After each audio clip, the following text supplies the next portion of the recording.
أعوذ بكلمات الله التامة من كل شيطان وهمة ومن كل عين لمة.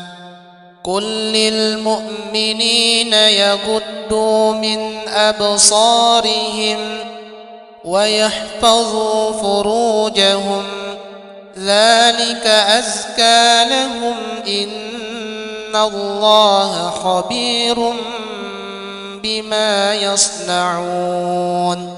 وقل للمؤمنات يغضضن من أبصارهن ويحفظن فروجهن ولا يبدين زينتهن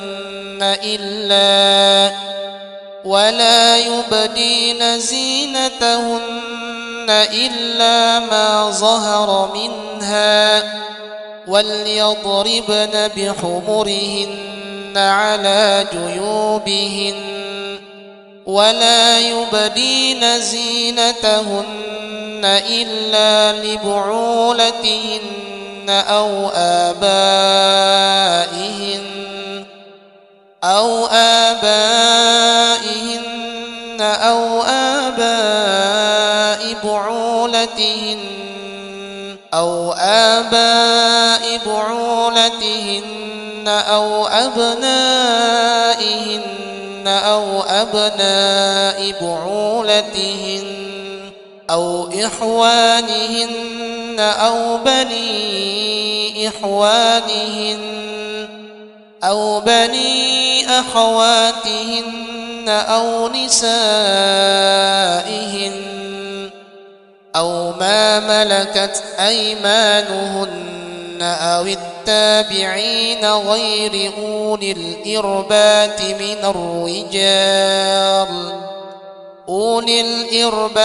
من الرجال أو الطفل الذين لم يظهروا على عورات النساء ولا يضربن بأرجلهن ليعلم ما يخفين من زينتهن.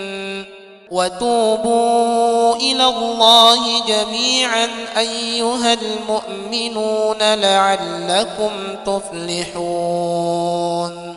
ولا تقف ما ليس لك به علم إن السمع والبصر والفؤاد كل أولئك كان عنه مسؤولا. فأوحينا إليه أن اصنع الفلك بأعيننا ووحينا فإذا جاء أمرنا وفارت النور فاسلك فيها من كل زوجين اثنين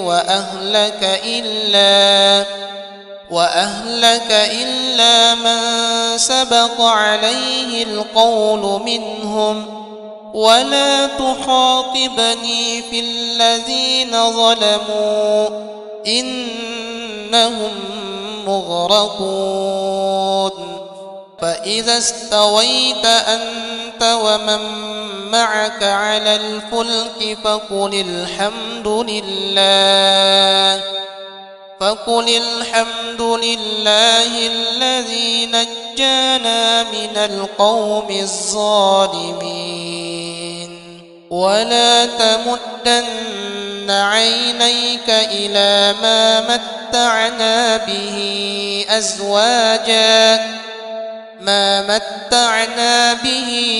أزواجا منهم زهرة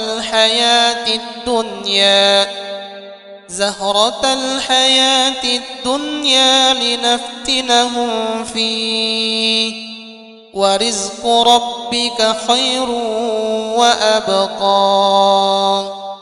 لقد كنت في غفلة من هذا فكشفنا عنك غطاءك فكشفنا عنك غطاءك فبصرك اليوم حديد الذين كانت أعينهم في غطاء عن ذكري وكانوا لا يستطيعون سمعا ووجوه يومئذ عليها غبرة ترهقها قترة أولئك هم الكفرة الفجرة. بسم الله الرحمن الرحيم. قل هو الله أحد الله الصمد لم يلد ولم يولد ولم يكن له كفوا أحد.